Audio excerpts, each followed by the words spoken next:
nothing outside the realm of culture and the three-dimensional surfaces of things, that there is a hidden dimension to reality. Call it a plan, a purpose, a loving God, a cosmos instead of a chaos. And psychedelics, I believe, reveal a greater order than the order of the human world. This is why the way I do them is either in darkness, which means surrounded by the body, my body, which is part of nature, or in nature itself, in the mountains, at the beach, in the jungle. Because what we are lacking existentially is any sense of order, meaning, and beauty in the world, because the society we're living in has no order or beauty or meaning. It's just a scam and a rat race. But if you take the psychedelics in these contexts where the culture and its artifacts are suppressed, then you connect up to the greater whole. The question of God, meaning in Milton's phrase, the God who hung the stars like lamps in heaven, I don't think psychedelics can address that definitively. But there is another God, a goddess, the goddess of biology, the goddess of the coherent animal-human world, the world of the oceans, the atmosphere, and the planet. In short, our world, the world we were born into, that we evolved into, and that we came from. That world, the psychedelics want to connect us up to, because our individuality as people and as a species, is an illusion of bad language that the psychedelics dissolve into the greater feeling of connectedness that underlies our being here. And to my mind, that's the religious impulse. It's not a laundry list of moral do's and don'ts or a set of dietary prescriptions or practices. It's a sense of connectedness, responsibility for your fellow human beings and for the earth you're walking around on.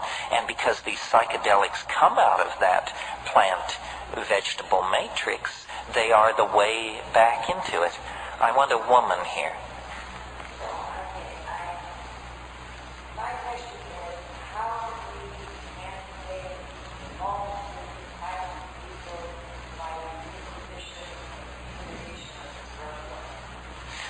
Good question.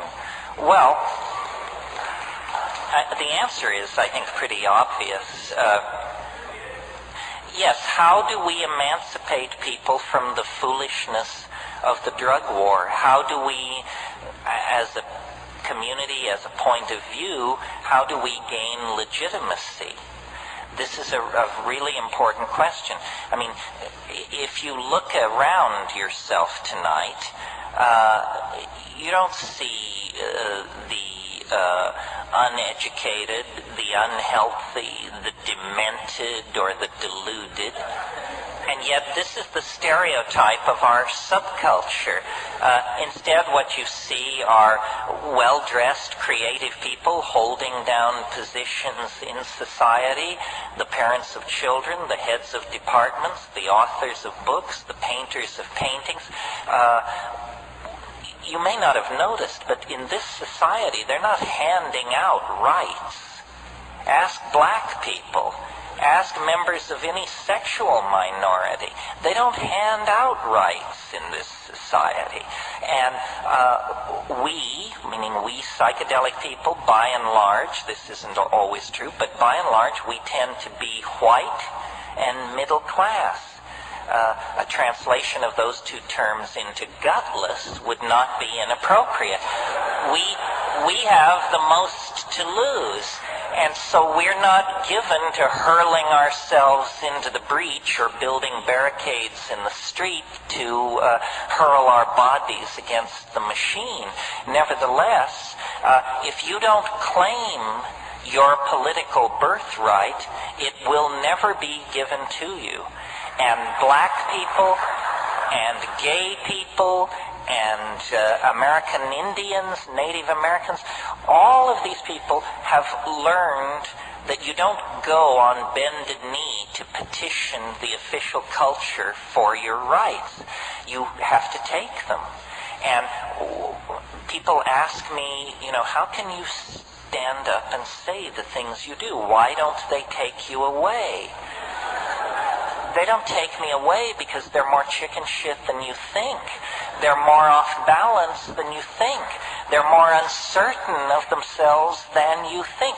The legitimacy of this point of view is established in their minds. The reason drugs are illegal and suppressed and blah, blah, is because you can make a shitload of money off them in that context. It's a money issue. Do you think a loving government is trying to keep you from jumping out of third-floor windows, and that's why LSD is illegal? I mean, give me a break. For crying out loud. If this government felt strongly enough about certain issues, all of us between 18 and 26 would be sent off to die for that policy decision. So the government is not interested in your health. The government is artificially interested in inflating the prices of certain substances in order to create a focus for clandestine money that is used then to destabilize unfriendly governments, murder labor union leaders, kill and blackmail the editors of left-wing newspapers, so forth and so on. Drugs are enormous big business, and not psychedelic drugs. Psychedelic drugs, the only one that ever amounted to anything as a financial enterprise was cannabis. And cannabis is many things besides psychedelic. The deep, dramatic psychedelics, which are all Schedule 1, the most repressed schedule, don't produce great amounts of money at all. What they do produce is questioning minds. They cause people to ask questions. They cause people to ask for clarification. They cause people to challenge cultural values because they decondition you. It doesn't matter whether you're a Hasid, a communist apparatchik, a rainforest shaman. If you take psychedelics, you will question your first premises. And that is a business that all governments, right, left, middle, are in the business of repressing. They don't want to have to explain why things are done as they are.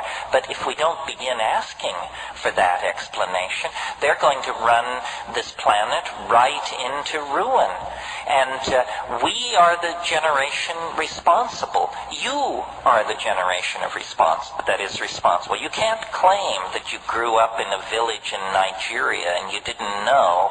You can't claim that you're the child of poor Bangladeshi parents and you had no opportunity. The responsibility rests upon the educated and the financially capable of doing something about it. And by that measure, you and I are probably in the upper 3% of people on this planet. And if we don't take responsibility, then that responsibility will devolve to others, beady-eyed others with an agenda that would stand your hair on end. Yes, over here. This will be the last question, so make it hit.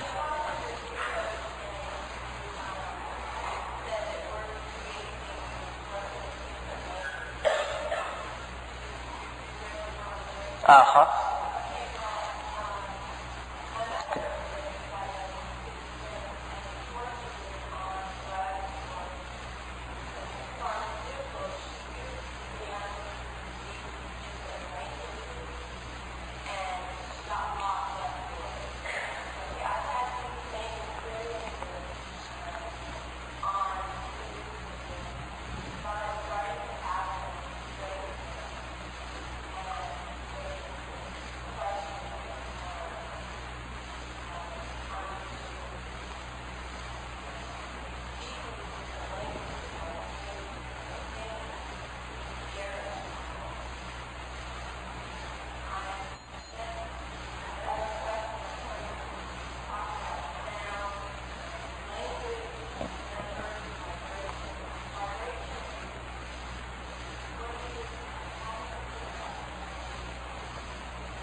Well, let's go back and talk about schizophrenia for just a second.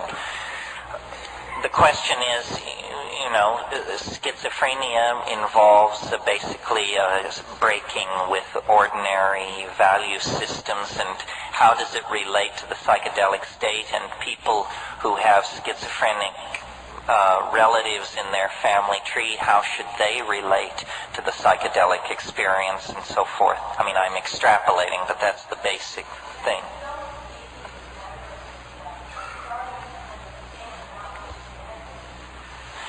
Well, there are different things to be said about this. I mean, first of all, how many psychiatric residents, who are the people who come most in contact with schizophrenics, whatever that means, how many psychiatric residents have ever seen an undrugged schizophrenic?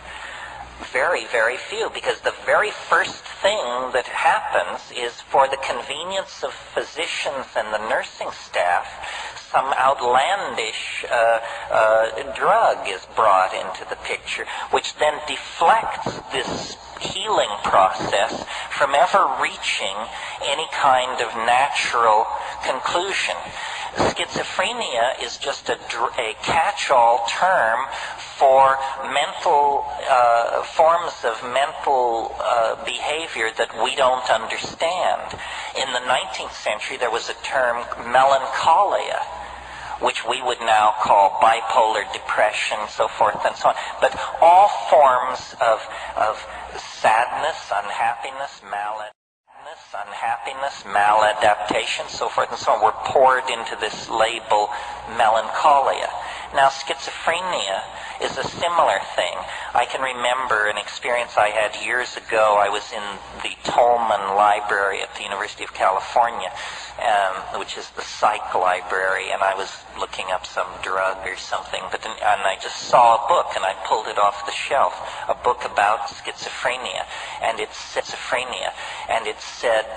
the typical schizophrenic lives in a world of twilight imagining, marginal to his society, incapable of holding a regular job. These people live on the fringes, content to drift in their own self-created value system. I said, that's it.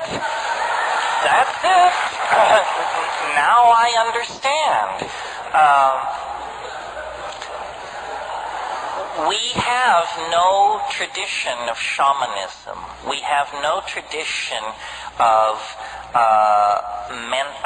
journeying into these mental worlds. We are terrified of madness.